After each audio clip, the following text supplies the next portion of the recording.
Hello, Guild Gabbers, and welcome to Guild Gab episode 68. This is our 2-year anniversary celebration of Guild Gab. Yay! Set it up, put it up. Unfortunately, we're down in Corvus, but we have dug up from the bones of the, I don't know where I was trying to make a dinosaur reference. Akasaurus Rex has come back for our 2-year anniversary. There you go. He's been on Earth. So we are going to take we're going to take this show and we're going to be answering your questions here live on Twitch. So if you guys have questions about Guild Wars 2, about the show, about us, or anything in between, please leave them in the Twitch chat and I'll be pulling them out. I got some great questions already from the chat, so I think we're just gonna dive right in. Thank you all so much for being here and for being here every single week. We love it. We love doing this show. It's so much fun, and we just love Guild Wars 2, and the fact that you guys are here sharing it with us is always awesome. So, all right. The very first question, which is an appropriate one to start with, is Nerdy Mike has asked, how is Guild Gab even formed? How did it start? Well, this guy right here came to me. Oh, me? Yep, and said, he said, you like Guild Wars 2? I like Guild Wars 2. Said, how you doing? No. Said, podcast, that would be fun. Well, we were both, I think we were both a fan of Guild Cast, on Game Breaker. Yeah. And we loved that show. I was just obsessed with that show, which was pretty much, this exact same format. And I always wanted to be like on Guild Chat, but I wasn't, like, I was just starting out like Guild Wars 2 content on my channel, so I was just like this crazy fan. And so Ott came to me and said, hey, let's start up our own. And I was like, I can do that. We could do that. We could totally do that. Then we tried it. Yeah. And we tried it. And then 10 episodes later, I think Corvus came and said, hey, if you ever need somebody else on the show. Corvus, like, Alex, sure. and Inks got sucked in eventually. Yep, and then Alex did the same thing. Yeah, it's like a snowball. I remember watching like episode 10 or 11 or whatever, and there were 3 of you on screen, and I was like, you know what? I could do that. Person. Like, I like telling people my opinions on the internet. This show would be better if it had me in. Yeah. And then you found Corvus and love. I remember sending Peach an email while I was one day, and it was like, yeah, we'd love to have you on it. And then I was sat at work, and then my phone started exploding with like messages and tweets and all kinds of stuff, and I had about a dozen messages going, Corvus can't make it, are you free to go live in 15 minutes? Yeah. Yeah, I think I remember that. Yeah, because Peachy was like, yeah, Corvus is like dead. Well, not but and there's this new guy coming. Okay, cool, and then. Well, we of course the show didn't start live. We would record offline and then just upload to YouTube because none of us were doing Twitch at the time. Twitch was a thing, but we weren't Twitch streamers at the time. So I was just a YouTuber. So we would record them offline, and we didn't even have like a weekly schedule back then. It was kind of like,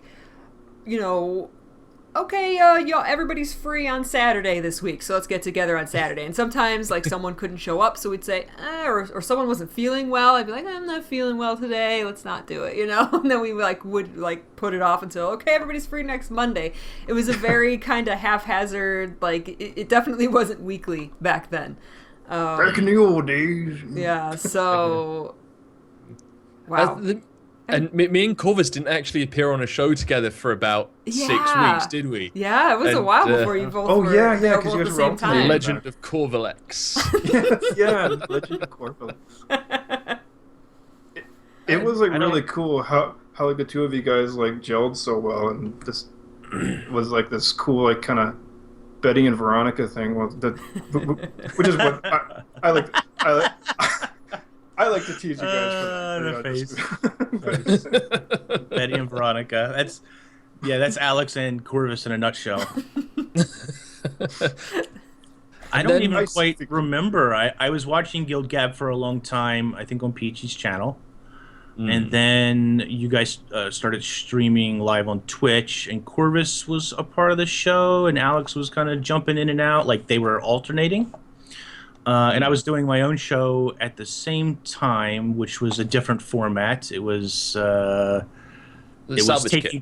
It was taking trailers and kind of picking them apart. Yeah, I love Salvage Kit. And just had watched you guys for a long time, and I messaged Peachy I think a couple of times, and I just said, look, you guys just have a blast. It looks like it's a lot of fun. I would totally love to get in on that. If somebody can't make it, let me know, and I'll be free. And yeah, somebody couldn't make it. I don't remember who it was. So yeah, and then I hopped on the show, and I refused to leave. So yeah. Just keep every week you just add yourself back to the Skype group. That's right. That's right. We keep They're like, okay, we're going live, and I'm like, I'm here. So I remember when, because you know, we were in Maven, and I had been watching, of course, Inks' stuff and Salvage Kit, and I knew that he was very informative, because we all bring something different. Like, Guild Gab started, and this goes with another question that I think Nerdy Mike also asked, about how the show has evolved over the past 2 years.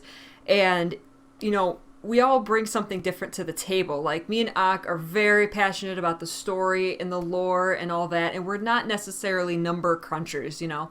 And I consider the Corvus, Alex, and Inks kind of very, very like round, like very roundabout. Like you have a knowledge of just about everything in the game, like a very, very broad general knowledge. And like and I knew that Inks had a lot of very technical knowledge that he could bring to the show. And I enjoyed his format, and I enjoyed, you know, his videos and what he was doing on YouTube. So when he asked to be on the show, I was like, well, that would be a great addition, because I almost feel like we went, like, there was this evolution as we added people from, like, just pure, like, lore and story talk and just, you know, pure PvE and casualness to, like, slowly going down the line to whereas, like Inks is... I see Inks as on the other far end as like the technical stuff, but like it's almost like a requirement to be on the show, was that you had to at least be into the story and the lore, because that's how the show started. Yeah. And I always wanted to keep it grounded, even though it's evolved into more like, okay, like if there's news, let's hit the points. Even if those points is talking about balance and talking about the numbers, like we'll talk about that stuff. But I always wanted it to be grounded and based in story, lore, and fun, because there's a lot of there's a ton of other Guild Wars 2 podcasts out there, and they're all wonderful. But I kind of consider this the most, like, we take it the most casual and fun, I think, and just enthusiasm, which is what I try and do on all of my content is bring the enthusiasm for the game, and I think that we all bring that. So that's, I always wanted the show to stay grounded in that. Yeah, because one of the nice things that I remember back in the earlier days, especially when like Corvus was like first coming on, before we were like twitching and stuff, when it was like the three of us talking about the lore, because that's always what, like, especially the three of us always want to pounce on whenever like that new story content in the Living World seasons were coming out. There was some really great, you know, intense, passionate, like nerd rages when we were speculating about stories and stuff. And yeah. it was really great to hear from Corvus, because he was always, or is always, you know, it's not that he's actually dead, but you know that he's like, always like really like like he really like gets in there and stuff, and of course like he's really pro Sylvari, and I still only play Char, so like I'm very specialized myself, and I also just want to say one last thing in regards to this thing, to his question, is that back when this first started, as like Peachy said, like we're both big fans of the Guildcast thing.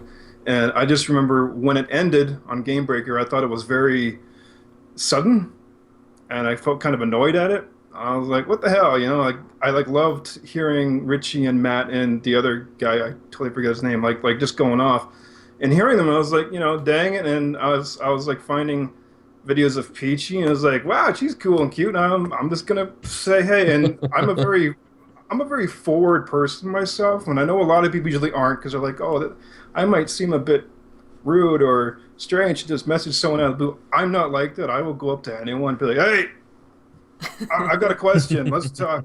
I usually scare people. So, but if anybody is interested in doing stuff like this and stuff, just do that. Like, seriously, if you're interested in doing it, if you find someone's stuff you like, more often than not, they probably may not necessarily get back to you, but they may. And it's always worth a try, man. So, I mean, because you know, if I hadn't sent Peachy a message and just gone, hey, you know, if you fancy an extra voice, I certainly wouldn't be sitting here now 2 years later. I probably wouldn't be part of the ArenaNet partner program. I wouldn't know MMOINKS. I wouldn't know Corvus. I wouldn't know any of you guys in chat. You know, I probably wouldn't be part of the Peachy Party Guild. And you know, it's one of those things that's just opened up a whole bunch of really cool and exciting doors for me personally. Yeah, absolutely. And yeah, and it's so great that I count you guys as my friends. Guys. Not that I'm saying I have any emotions of any kind whatsoever. No, of course not. Of course not. Of course not. No. When I say friends, I mean people that I tolerate slightly more than others. But you know, but no. In all seriousness, I definitely I count you guys as my friends, and I think that is the takeaway from this for me. That I've met some fantastic new people, and. You guys.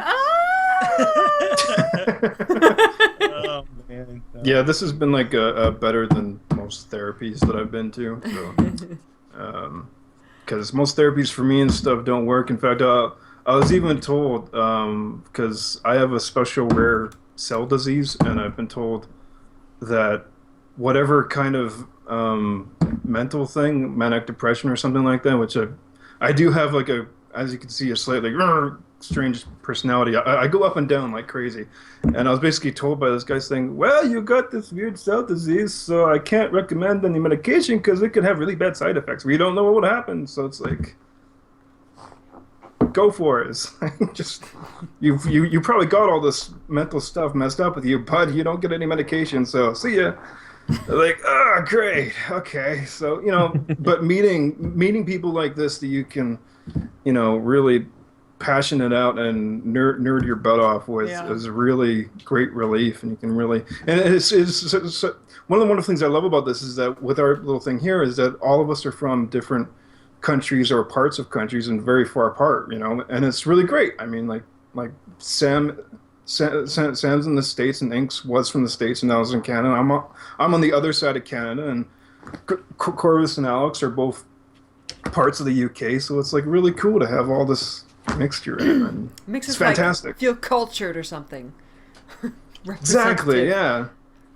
It's like I've got friends around the world, so it's because people be like, oh, you're a loser. You're like, I don't know, like maybe you're like just sit on the computer all day, but it's like I'm talking to people from around the world.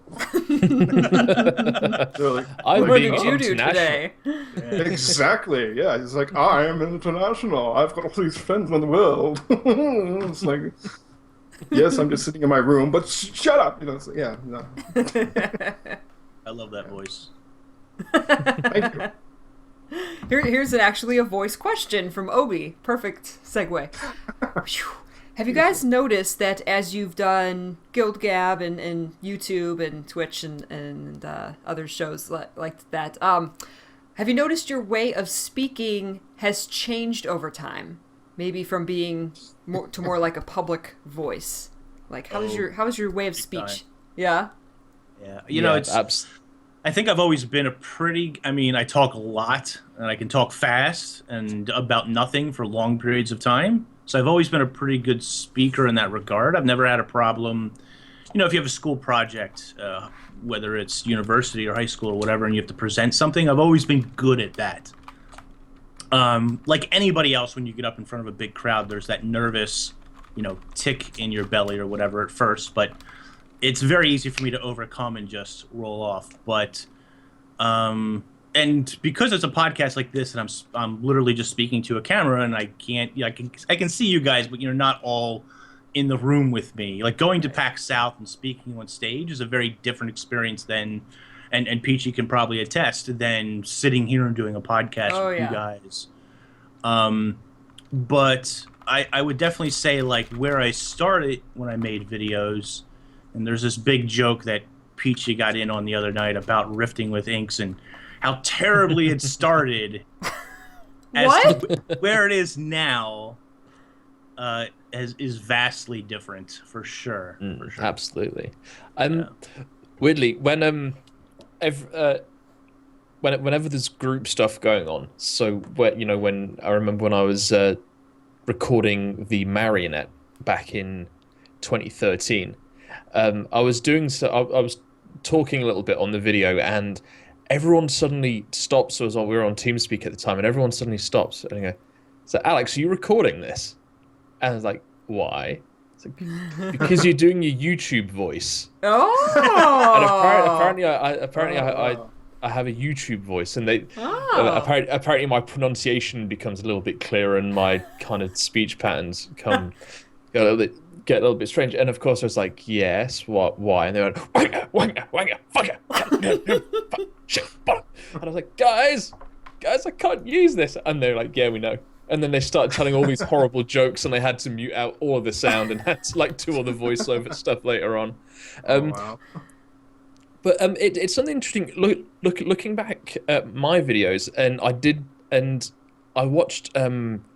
If you watch some of Wooden Potatoes' really early videos, like back when he was doing the Guild Wars 1 stuff, that I noticed when you first start, his voice and my voice, they're actually a lot lower than what they are now. So as we've kind of continued talking at the camera and everything and doing the commentary, our voices have kind of got a little bit higher while we're doing the commentary. It makes it a little bit easier to keep on talking.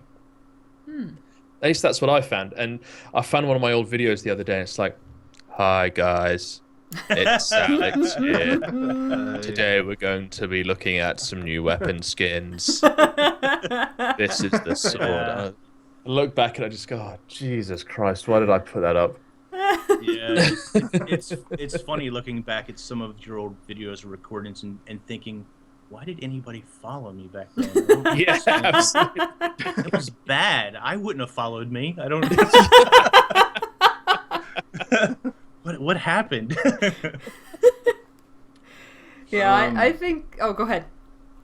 Oh no! You go, please.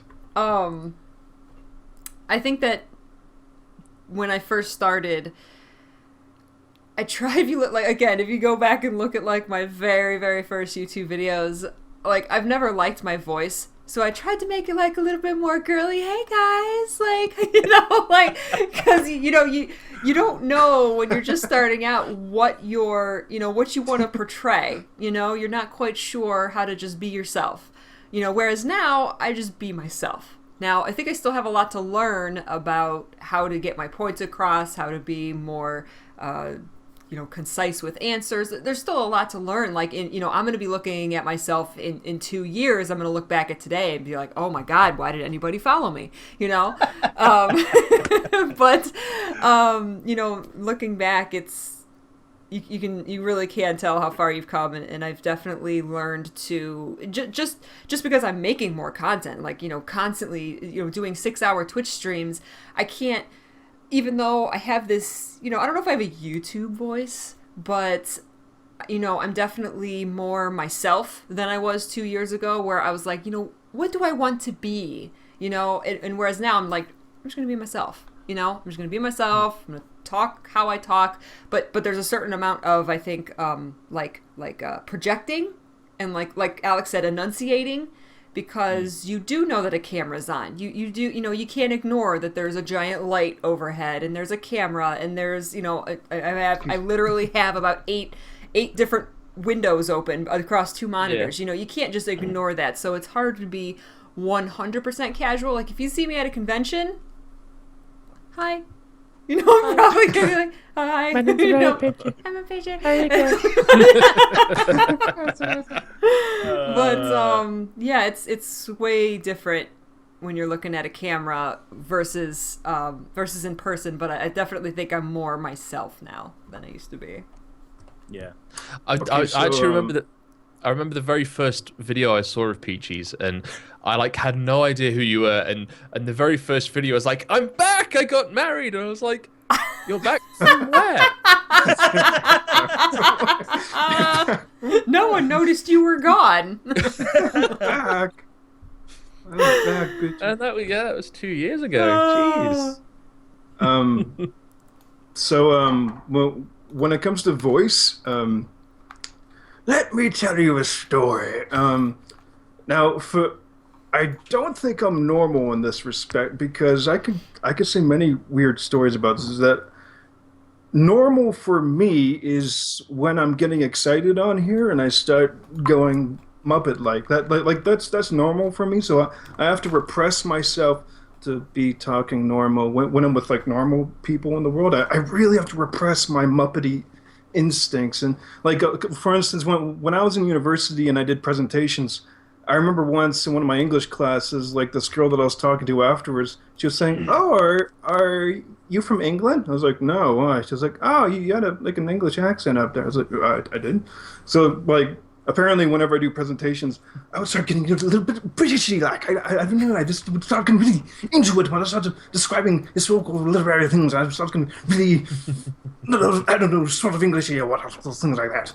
And also like there was this like I've also had like people like think that I'm drunk or something when I like talk to them for the first time. Like I like when like for instance, actually Alex is kind of funny. It said that there was this girl from Yorkshire that I was friends with on Facebook. When I talked to her for the first time, she was constantly when I was talking to her and I was just trying to be me. She was constantly going like, "Why are you talking like that? What's your normal accent?" And I was like, "What do you mean?" Because I was going like, I was doing my me, and I was trying to. I guess I was talking in all my weird voices and stuff, and she was like, "That's so what?" It's like, well, "Don't you?" It's like, "No." It's like, doesn't everybody go crazy? And I love being in front of a lecturing audience. That's what I've always loved to do. Is I love public speaking. When I'm with a normal social atmosphere, I really kind of get anxious and anxiety. But if you put me in front of an audience, I love booming in front of them, and I love because it's just a thrill. I suck the energy out of them, and it's like energizing. And it's, I roar, and it's fantastic, and I can finally you could probably get an intent that I could go on like this for the next 3 hours. So I'm going to try and shut up in the next few minutes. But yeah, we've got questions. Exactly. Yeah. So that's my story of voicing and changing and stuff. I'm a Muppet from the start, so we're all guilty of going on and on and on and on. So just a little bit. Let's switch it over to gaming for a little bit. How did you all first find Guild Wars? Whether it was Guild Wars 1, the Guild Wars universe. What was your introduction to it? Was anyone else here Guild Wars 1? Oh yeah. Not from the start. No, I got into it between Factions and Nightfall. Like cool. Right when I played the Factions beta, and I actually said, "This is way too confusing. I don't like it." But it was like my first introduction to MMOs. And Inks has actually a great video about how a bunch of people got into Guild Wars 2. You need to do more of those. I really enjoyed that. I had Ox Story, but the footage got corrupted, so I couldn't. Oh no! Use it, unfortunately. But yeah, then when something, I think just seeing my boyfriend at the time, he played it, and he played it with friends, and he was super into it. So I kept watching him play it, say, that looks interesting, and I'd like to play with our friends and stuff. So I gave it a try, and then when Nightfall came out, I got all three. I got Prophecies, Factions, and Nightfall, like all for Christmas. So I just installed them all and started playing, and just got obsessed with it. Mine came from. I've probably told this story before on Guild Gab. I was a second year at I just finished my second year at university, and the guy that I was one of the guys that I was living with, we decided that we'd rather not talk to girls and graduate that year. And so he said, do you guys fancy doing a... Sorry. I'd Confirm. rather not talk to girls. Forget it. Nah. Girls smell. Anyway, yeah. So Good. he said, yeah.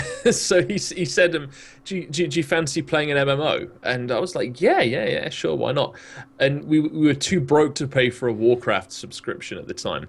And so he said, oh, do you fancy Guild Wars? Like the factions campaign had just come out.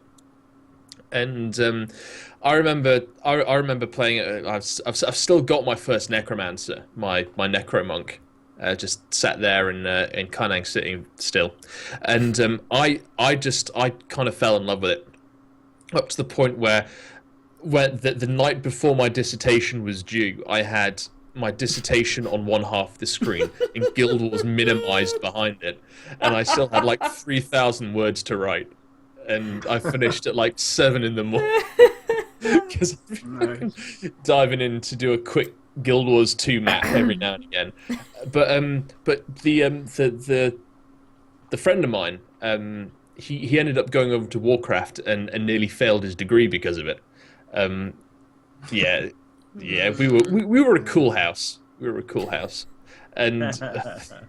And I moved over to Australia about the time that Eye of the North came out, and anyone who lives in Australia will tell you that their internet, especially back then, was diabolical, so bad. So I could get like an hour and a half of Guild Wars in a day, and eventually, and then when I came back to England, I actually kind of drifted away from it a little bit, and yeah, I kind of wandered off, and I was sort of aware that Guild Wars 2 was happening, and then, as I'm sure happened to all of us, the hype train took over, and yeah, it's Guild Wars has me.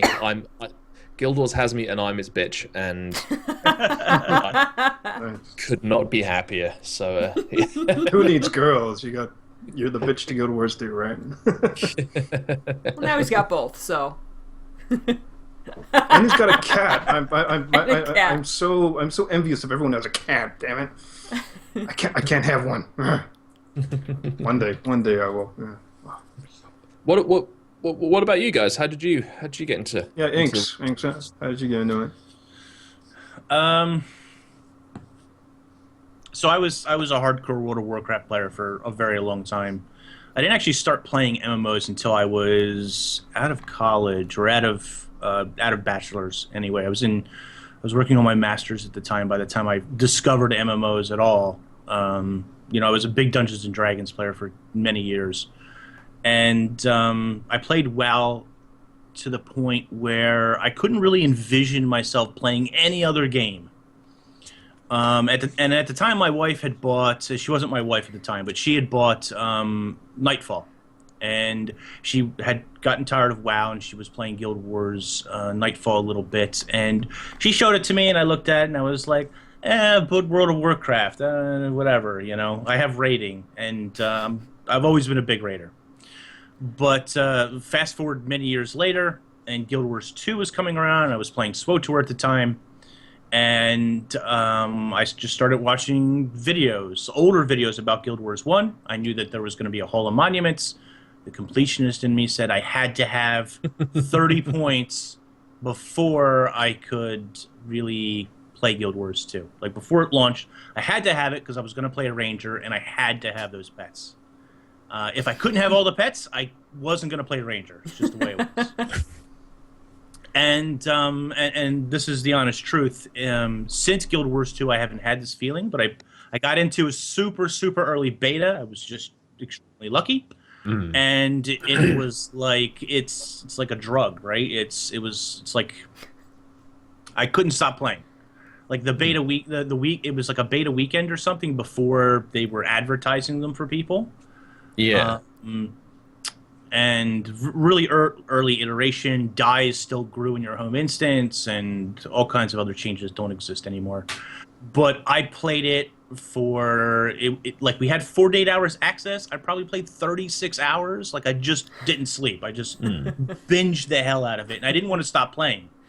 And it was bad because when the weekend was over, like it was under NDA, you couldn't talk about it, you couldn't share your experience, and I was suffering withdrawals until like the next beta. It was terrible. And I've never had that experience since. Like there's other MMOs before Guild Wars 2 where I've had that same vibe. Have never had it in any MMO I've played ever since Guild Wars 2. So I was just, from that first beta that I played, I was just hooked. Yeah, and me too, man. I'm just the kind of person who I consume a massive amount of content. So after I played that first weekend, I went out there, I watched everything Wood and Potatoes had on the subject. 4 or 5 other guys at the time who were making content. Just consumed as much content as I could. And then I started playing Guild Wars 1 over again to make sure I had my 30 Hall of Monuments points before the game even launched. So I just like went on a massive binge and played it to get those points. So that's kind of how I got into it. It's kind of weird now that there doesn't seem to be that many of the original Guild Wars 2 YouTubers or casters about, because I mean I'm talking kind of like way back from kind of 2009 2010.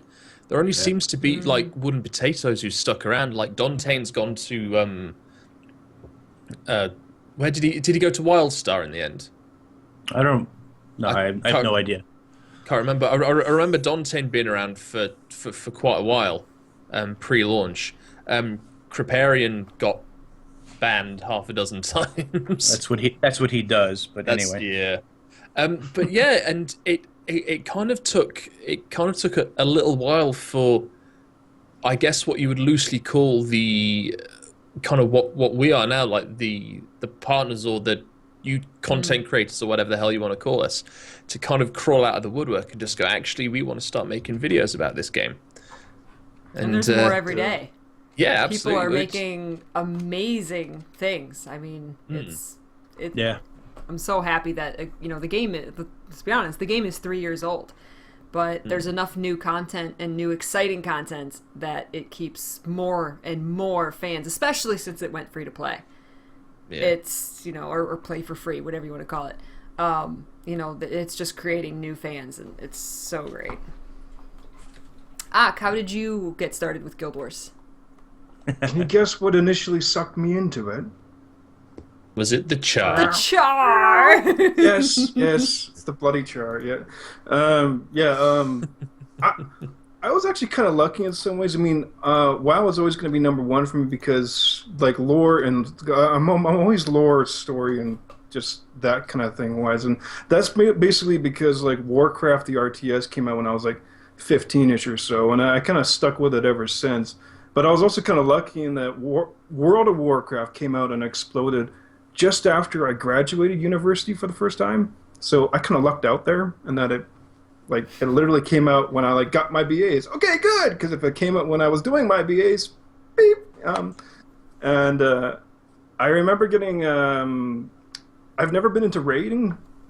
I've never been good at it. I never really understood it. I purely was just never really into social contact in MMOs, which I know doesn't make much sense. Me neither. Don't worry. I like things that don't make sense. And so the idea of Guild Wars 2 not having raids, that was like cool.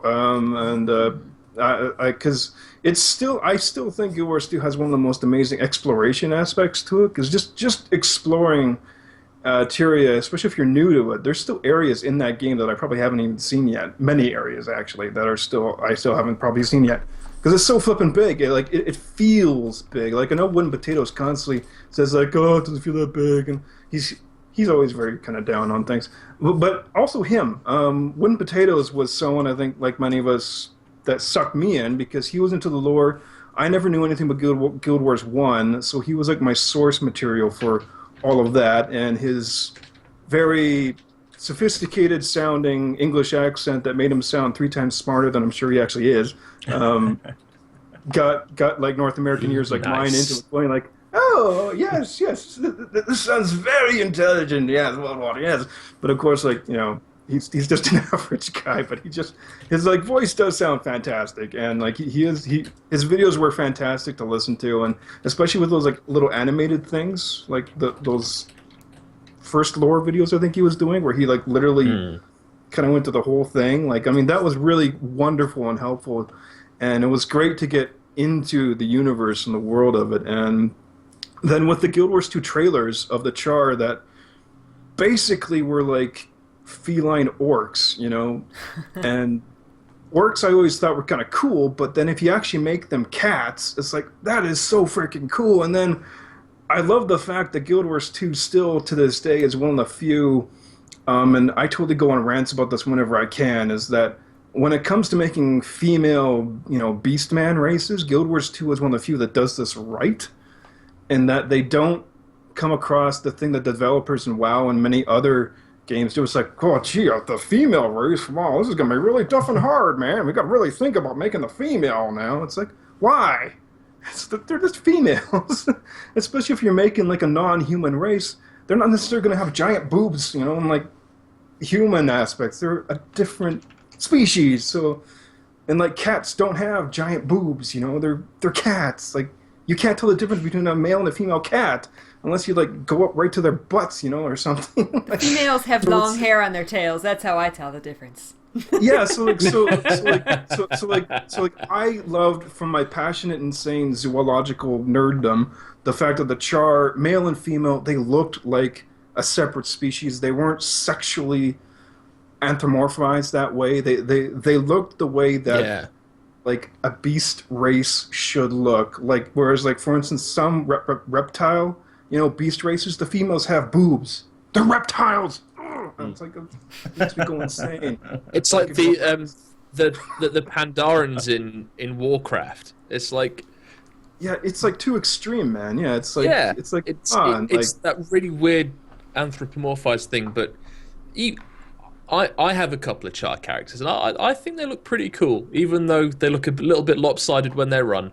But they've got that kind of cat thing going on. I love that 4-footed run, because like I'm very I kind of am a furry myself, which means that I identify with animals, and I really want to be other kinds of animals, and I in many ways have to repress the urge to run on all fours, because sometimes you just want to run on all fours, but humans can't do that well. Char can, like they anatomically can run on all fours properly, and if an animal is going to run on all fours, they're going to be hunched over, and they're going to have shorter legs to the rest of the body. And so I like the fact that ArenaNet had developers with some sense of zoology when they're making races that I was always clamoring for. It's like, yes, it's fantasy, but still honor the animals, dang it. And so that's why I'm so fanatical about Char, because it's like, it's the only one that does it right. It's like the other cat races for other games, those are terrible. I like shove Ritlock in their faces. See, this is what you're supposed to look like. I have a feeling this is something you're rather passionate about.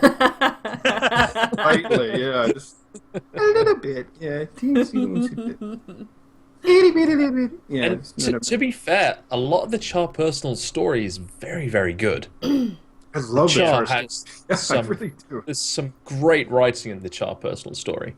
And if you've never played a Char, not only are you missing achievement points, but you're also missing... That's right. That's right. Even if you don't like it, you should level it for the achievement points. Yeah, there's 30 achievement points there for you. But it's genuinely a really great story. I ended up doing one about trying to find my father or something. It was really cool. You don't even know. You have no idea. You just... my father or something. I've only done it once too. I've one Char. I went through the story. I remember some of it, but like I don't know. I've only done it 500 million times. I've only done the human one 500 times. That's a good question, actually. What is everyone's master race? After you guys, that's my answer. Well, human female meta, extra 10% damage. So. What? Yeah, didn't you hear? Painter human Red. Female meta is an extra 10% damage. You play human female. An extra 10% damage? Well, That's the meta. Makes my Dragon Hunter even better in raids. That should be called the bitch stat. That's rubbish, by the way. It's not actually. Everybody's going to the wiki. What? To Reddit. To the wiki. Obviously, Asura are my favorite race. Human master race here. I'm Sylvari. I'm boring. I think. Sorry. I'm Sylvari? Sylvari. I think that's Corvus's as well. Sylvari. Yeah. Sylvari life.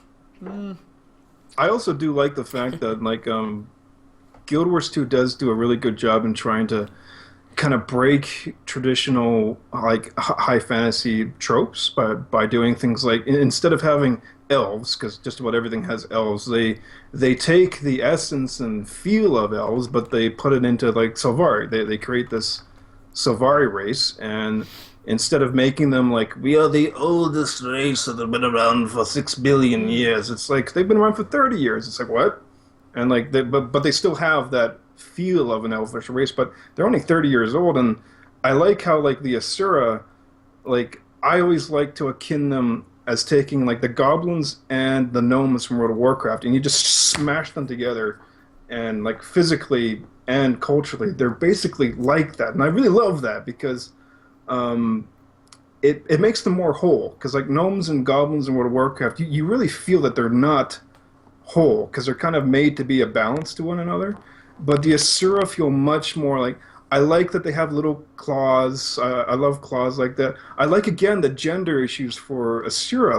Again, the females are not made to be absurdly sexual. They're just females. And again, they don't have giant boobs and giant hips, and making poses. They're just female, and unfortunately, that means that a lot of times they're given the male armor. There's not a female version of armor, which makes it extremely difficult to make my female Asura look cute. But I just you can make them look cute. I just throw the original Winter's Day dress on her, and we're good. Give her Timey's hair, we're good.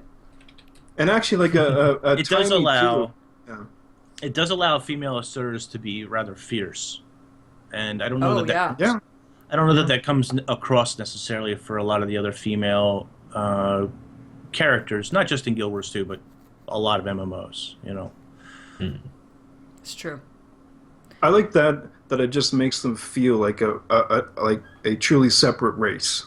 That it's not just these are small humans with goofy things. It's no, they're an actual separate species that you could conceive have evolved and been created by something else, or a completely different line, which from humans, for instance. And I really love that. And just a real small thing, with the physical disabilities and things I've discovered in my own body in the last 4 years, and learning about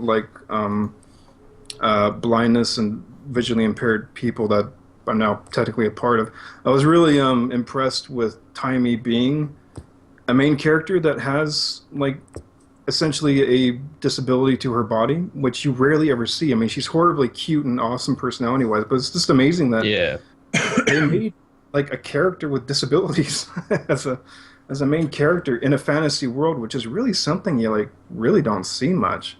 I know this is getting a little bit off topic, but I think Timey's great, and I think it's fantastic that they brought this disabled character to life, and it hits a lot of notes with a lot of people. My one quibble with Timey is the age that they chose to give her. Yes, because she's so young, and because the game is really unable to put her in any real danger.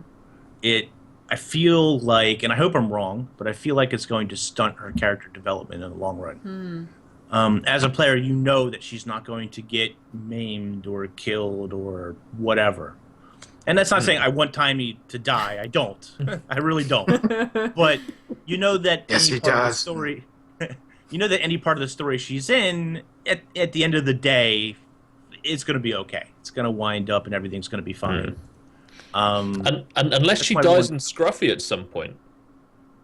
Because See, I don't think they could do. I don't think they could do that. That's how they get around it, isn't they? Whenever Timey needs to be in combat, they put her in Scruffy because they can't. Well, that's how they solved that. in Yeah, was that they put her at first. They're like, we can't even. She has to stay. We have to have an excuse to have her stay behind.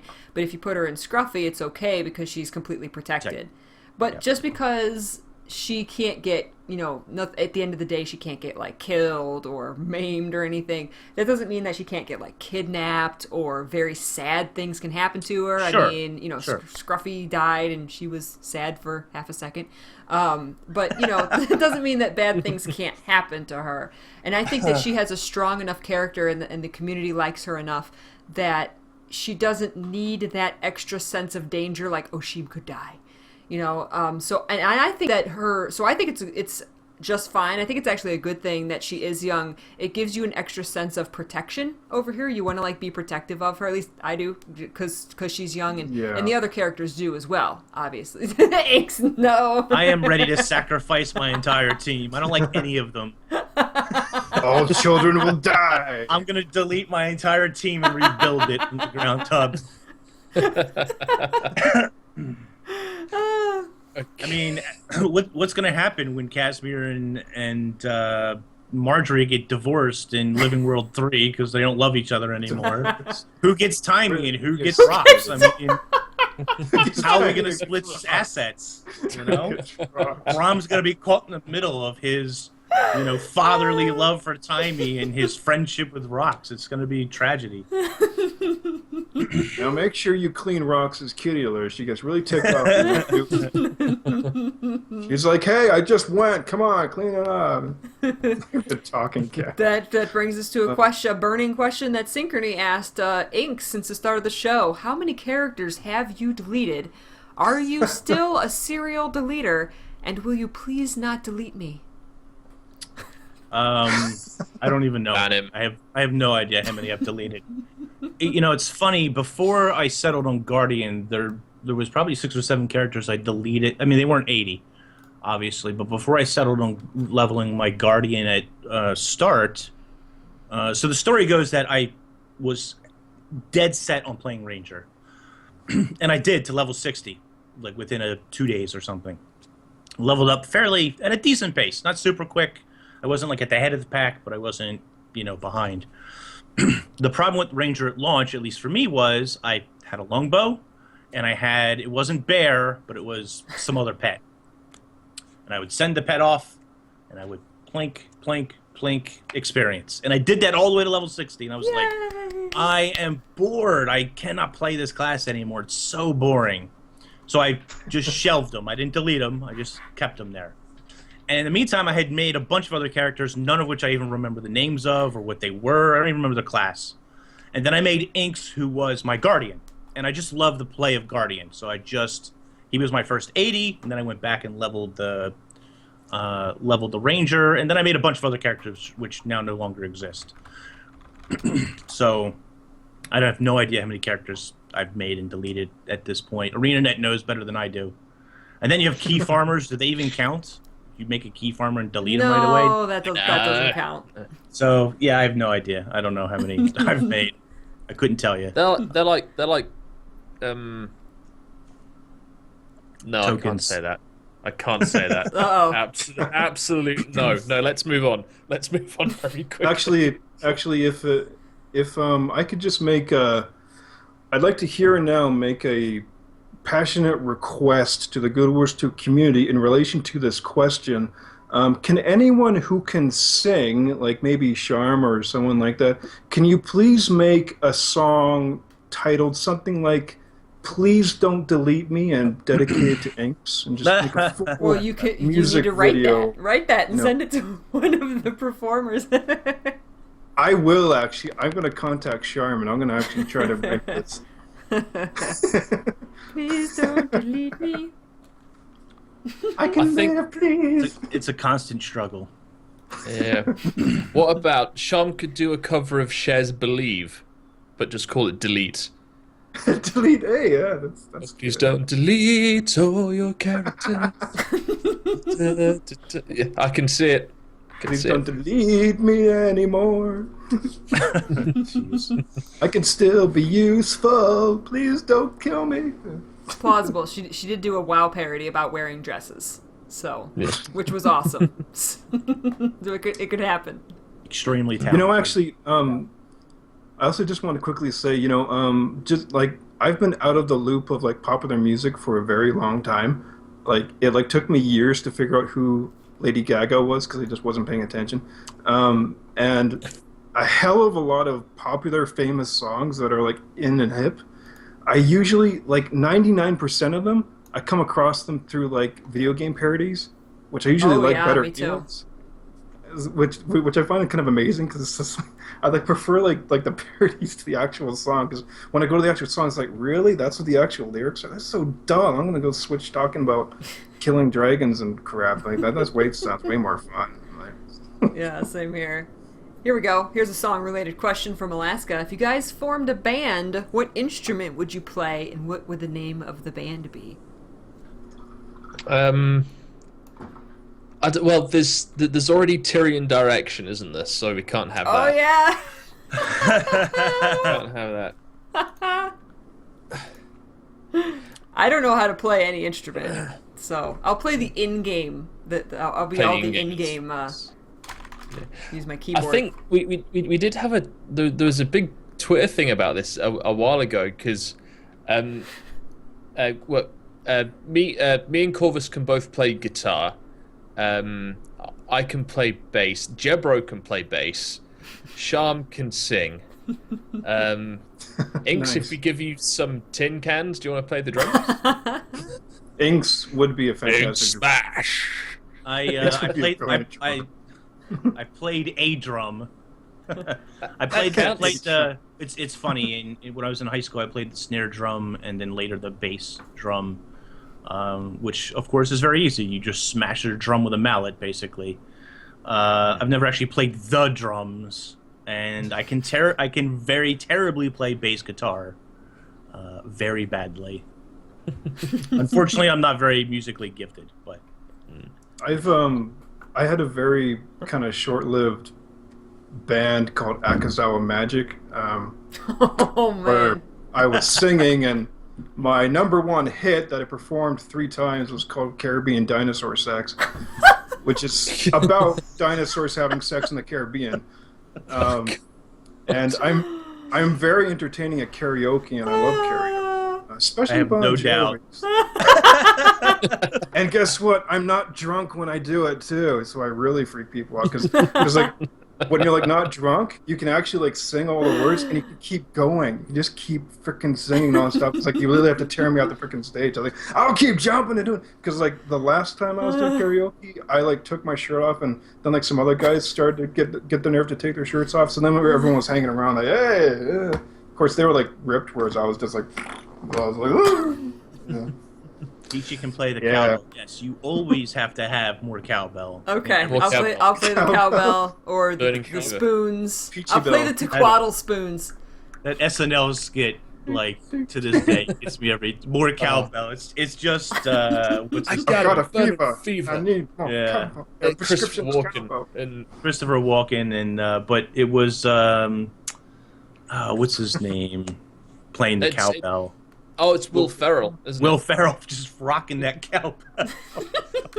Did you My hear- God. Only prescription is more cowbell. Did you hear the story that what happened after that sketch, Ed? Because you know how it finishes with like they pretend that this fictional cowbell player died from Blue Oyster Cult. Yeah. But Blue Oyster Cult became inundated with condolences from people saying they were sorry that they lost their cowbell player. Cowbell player.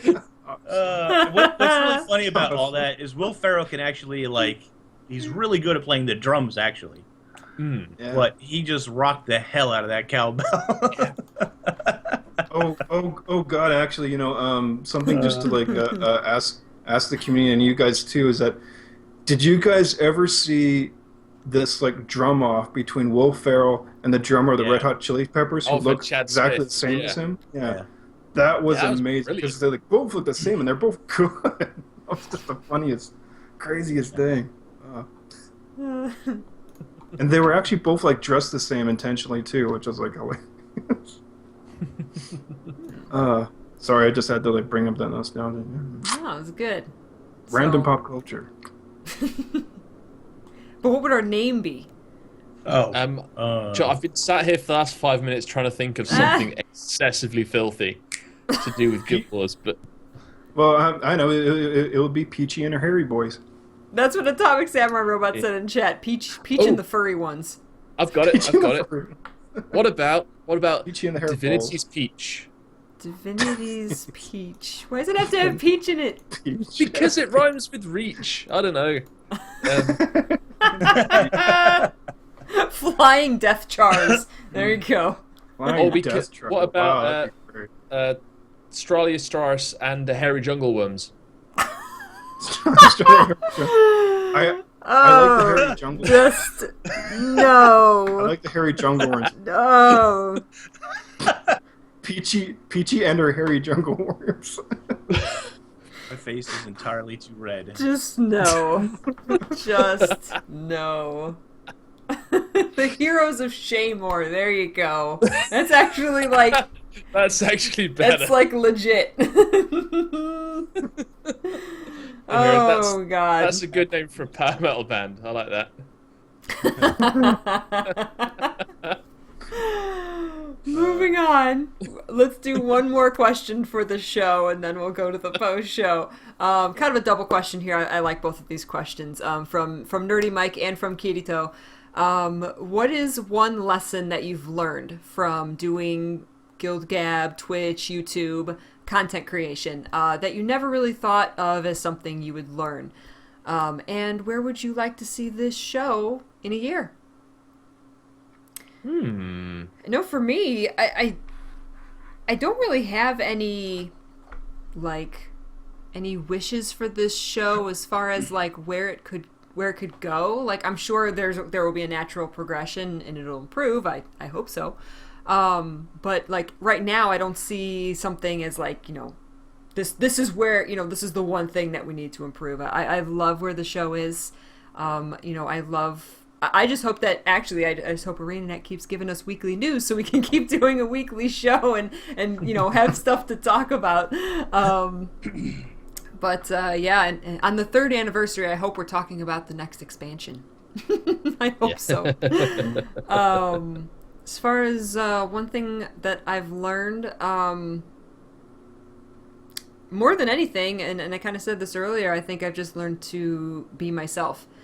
And that's when, you're going to be more relatable and be able to connect with people if you're not trying to put on an act, if you're not trying to have, my YouTube voice or, a persona, that if you just relax and be yourself, that's the best way to be, because then you're real and people can relate to that. And then it's, you're not trying to be something that you're not. You're just being yourself. And that's the one thing, I get asked constantly, I'm going to start doing YouTube or Twitch. Like, do you have some suggestions or some pointers? And that's usually the number one thing I say, besides have fun, is to just be yourself. Don't try to be something that other people want you to be. Just be yourself and, share your enthusiasm for what you love, and the rest will come. Yeah. Pretty much. That's right.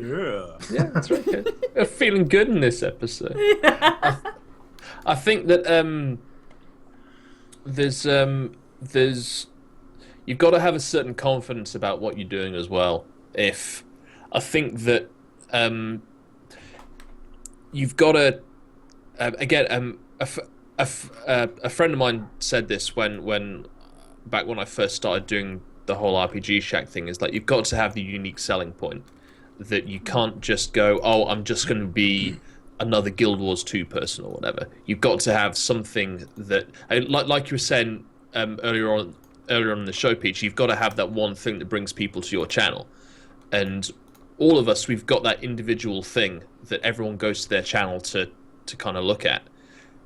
But you've got to kind of, I've always thought you've got to have that confidence in your own ability as well, because the odds are that the first the first few things you're gonna do are gonna suck. But the thing is, like, that is okay. It's okay to be crap at the beginning. It's like prepare to fail.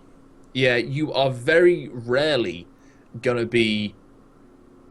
You're very rarely gonna hit it the first time off. I mean, the RPG Shack is my 3rd or 4th YouTube channel. The others have been lost to the sands of time. But it takes time to get it right, and it's one of the big things that I've taken away, and I don't know if you guys do this as well, is that when you review how you come across in one of your videos, and if you don't like it, it's like, it's okay to say, you know what, I'm not going to put that video up. You've got to have that quality control. It's always about quality rather than quantity, because you can put up a video every single day, but if it's 10 minutes of you talking about utter crap, then to me that's kind of pointless. But if you put up a video every few days or twice a week or whatever, and you actually have something meaningful to say in it, and you put across who you are, then to me that is going to bring you back. That is going to bring me back to your channel. I think a fantastic example of this is Derar, a Finnish chap, I think. Deroy, is that how you pronounce it? I can never pronounce it right. Oh God, I'm terrible remembering how to pronounce it. Yeah, Derar. Yeah. But Deroy. Him. He's gonna come in here and say, "You're all wrong. You know what you're saying, I'm right." But he does this show called Mind Spike. Yeah. And I love Mind Spike. Yeah, it's like one turns up every couple of weeks, maybe a longer gap between that. But the quality of what he puts up is just absolutely phenomenal, and the amount of thought he puts into it. I mean, like, it's really great. I mean, pretty much what I do at home is I turn on shadow play and I do it in 2 or 3 takes. It's like, partly because I just don't have time to do a whole edity kind of thing, but also because I'm lazy.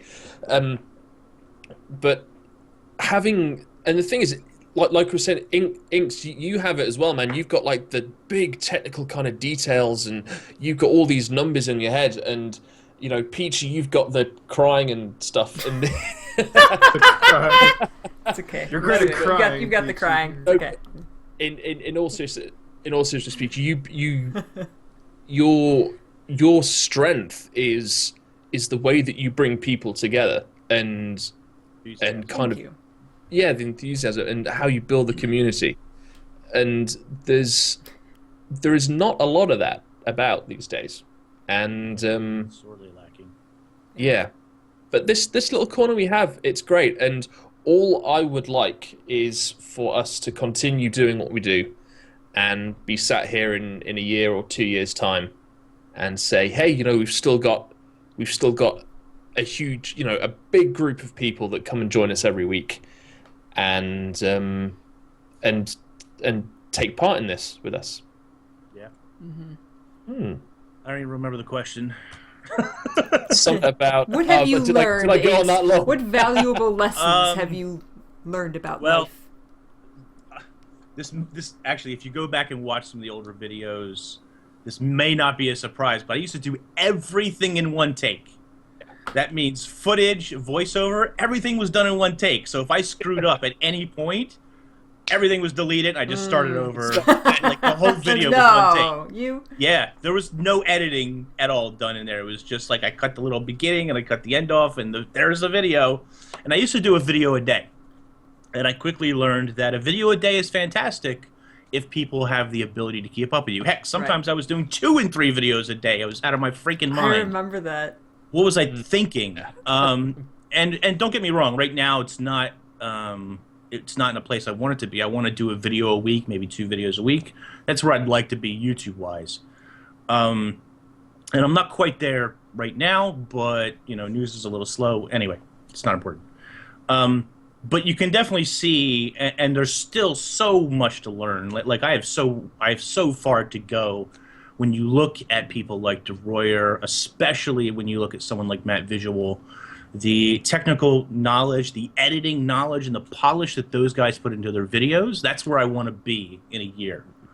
Where do I want the show to be? You know, like everybody else. I want it to stay on course. I want it to grow in popularity. I want it to be the same as it is, but even more robust than it already is. This show has been a great platform for improving one's own work, collaborating with the other people who are here, collaborating with ArenaNet and the afforded opportunities that have arisen from that, and being put in a we've all been, I think, in situations where ArenaNet has basically said, like, hey, you two work well together. Here's a show. Do a show together. We've been in situations where it's like, you two work well together, but let's split you up and see what happens and do these shows separately. And anyway, the point is just the opportunities that come along with that. And without doing a show like this, without that growth, you just don't get that kind of experience. It's so very important. So I think that's like my biggest takeaway is if you want to do Twitch or YouTube or whatever content it is that you want to create, just keep making it. You know, your first couple of videos probably going to be really terrible, but that's okay. It's okay if you don't get a lot of views at first. Just keep at it, and people will eventually catch on and see it and share them and spread the, spread that nicety within the community. So, I guess that's like the biggest thing I've learned. I guess is how rewarding this whole thing can be, as well as, and I'm losing my voice, as well as just how giving people can be with their time, with their insights, and that whole thing. And it's hard work. Oh, it's hard work. Yeah, it's it's funny. Go ahead. I was gonna say, if only it was as easy as playing games. Oh, if it was just playing games. It is so much more difficult than that. Oh my gosh. Especially for Twitch. YouTube is its own beast, where you have to have the concept of an idea or a story or something you want to share with other people, and then you need to kind of, depending on how dedicated you are to it, roughly think of what you want to say and how to convey that. And then you need to find footage that kind of matches with that. And that's kind of YouTube in a tiny little nutshell. Twitch is a whole other beast where you need to be interactive and you need to be entertaining. You really are an entertainer in front of people. It's not just about anybody can turn a game on and just start playing, which I quickly learned does not work at all, by the way. No. Don't do that. Turning on Fallout 4 and watching you guys sort through tin cans for 4 hours is not exciting. Just isn't. I think R.I.P. my Fallout 4 stream. You've been looking at my schedule, Danny. I think what Inks was just kind of saying there is a good thing to jump off from is that I feel very much that I've been kind of bitten by the YouTubing and this kind of bug, and I'm not gonna let it go. Like I'm hoping after I can solve in real life issues by, I hope, late spring, summer, I can then finally get back into this stuff full time, and I have a hell of a lot of plans and things that I want to do. A lot of them are very distinct and stuff, but because like there is a hell of a lot of stuff on YouTube and YouTubers and Twitchers that they don't have much of a vision for something, and you can do something with vision. This kind of medium is so kind of new and open. There's a lot of things you can do with it, and if you don't push yourself, and if you do make things that are frankly not good, just like as Inks was using his example there of like doing something ridiculously dull, it will show. Whereas if you actually put your heart into it and make a unique presence, then people will see that and they'll like it and they'll grow. Like Peachy, for instance, is genuinely as sweet as she seems. She's like purely made out of chocolate, I swear. But you know, and like it comes across, you know, like seriously, it totally comes across in your videos and whatnot that they're genuine with it. And you know, when you're making these things, like I'm hoping to get more into it, and I love watching to see where GuildGab goes. It's great seeing you guys do your thing, and I love this opportunity of being involved in things like this and YouTube and in the MMORPG genre, which some people are doomsaying about. But for me, I find it incredible that, I mean, I've tried to get into countless fandoms and groups many years, and I'm now entering my late 30s, and after literally living and working around the world, I gotta say some of the most satisfying stuff I've had has been through reaching out to people through the gamer sphere. And the gamers, it's just I just feel so at home with it. It's something I'm very passionate about, and like I just love the MMORPG genre. People can come to it for many different reasons, and for the stuff that I really love for it, and that a lot of you guys also do as well, is like the idea of this ongoing story. I love that. I love how it connects people. We can interact like this, and it's fantastic. Like this Guild Wars 2 story is going on 3 years. It could easily go on for 10 years or plus. Like World of Warcraft is now over 10 years. And when I saw that Legion cinematic, I mean, some people think like, wow, it's stale, but when I saw that, baby, I was just like getting tears of freaking joy. I mean, it was just like the adrenaline. It was just like at the very end when like Varian like roars and jumps out of the water, I really have to repress not doing that in my seat, because I totally am like gonna like jump up and roar and start hitting things, and Kylo Renning them in my apartment, because it just energizes you. Whereas I like have to stop that, because everyone I live with in the building are not into this world, and they just be like, what the hell? Like they'd be calling the cops or something. But you know, it's like, but then all you guys and everyone on the stream and in the show and stuff, you guys do understand this stuff, and it's brilliant. And even though we're miles and oceans away, you know, it's really cool that we can connect this way, and it's really awesome. And like like I said, I'll shut up in a second, but it's just like it's a growing medium, and there's so much potential to it, so much diversity to get into it. It's evolving, and I mean, like, news now is becoming like mostly on YouTube, as opposed to like the obviously corrupt, you know, media outlets we used to look to. And now people are finding news on YouTube and everything else. So I mean, all this stuff is growing, and I think it's fantastic. And yeah, I'm totally hooked on it. So hopefully we'll all be doing it till I'm old and gray, and for years to come. That's going to be something to see in you know 50 years. What I mean, you know, it's going to be technology itself is going to be completely different.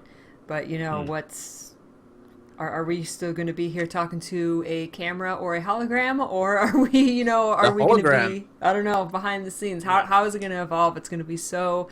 We don't want to see hologram inks. It's gonna be really interesting to see where both just, you know, life and society and technology takes us. I can say that as far as the future, we can't predict where our crazy technology is going to go, but I can say that for the future, 50 plus years from now, I definitely intend, with all my power, to look like a Japanese Gandalf. That's my goal, is to look that way. And hopefully have my own horse and pony, and be like podcasting from my horse in Ireland somewhere, and be like, "Hey, how you doing?" So, yeah, that's my goal. Beautiful. All right, guys, we are going. Okay. We're gonna end the show there. We'll talk some more in the post show. So if you're watching live on Twitch, please stay tuned for more fun times. If you're watching on YouTube, thank you so much. Go down in the description and check out all of our channels. Follow us all the places for Guild Wars 2 content and other fun, geeky things. And we'll see you right here on Twitch next Thursday at 1 p.m. Eastern. Take care, guys, and have a good week. Bye. See you later, guys. Happy 2 years, Guild Gab! Woo! Yeah! Thanks for having me.